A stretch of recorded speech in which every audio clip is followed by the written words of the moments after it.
জীবনের প্রথম কাপড়টা অন্যের হাতে পরতে হয় এবং শেষ কাপড়টাও পরতে হয় অন্যের হাতে।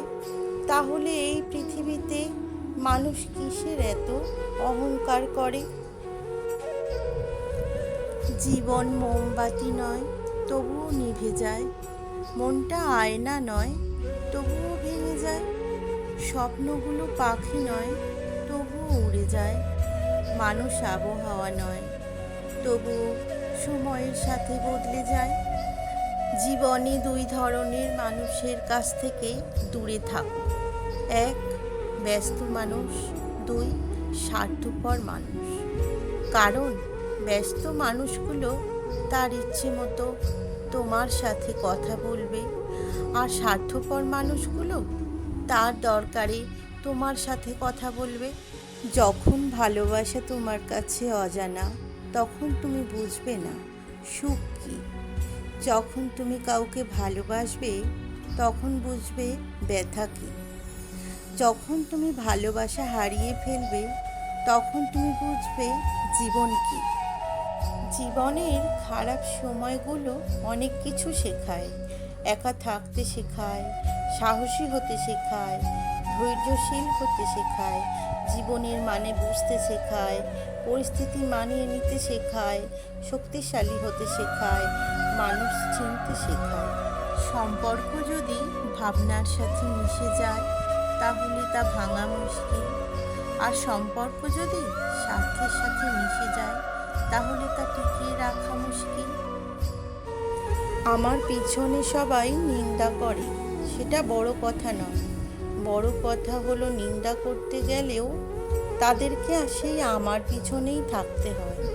কেউ কারো জন্য মরে না, সবাই ঠিকই বেঁচে থাকে। জীবন চলে যায় জীবনের নিয়মে, শুধু মরে যায় ভালোবাসা, প্রতিশ্রুতি আর সাজানো স্বপ্নগুলো। হয়তো একটু দেরিতে বুঝেছি, কিন্তু ভালোভাবেই বুঝে গেছি। এই পৃথিবীতে প্রয়োজন ছাড়া কেউ কথা বলে না, কেউ প্রিয়জন মনে করে না। যে ঠকায় সে অন্য জায়গায় ঠকে, যে কাঁদায় সে অন্য জায়গায় কাঁদে। সবার বিচার হবেই, শুধু অপেক্ষা সঠিক সময়ের। একদিন সোনা লোহাকে বলল, আমাদের দুজনকেই লোহার হাতুড়ি মারা হয়, কিন্তু তুমি এত চেঁচাও কেন? লোহা তখন বলল, নিজেকে যখন নিজের কেউ মারে, তখন ব্যথা অনেক বেশি লাগে।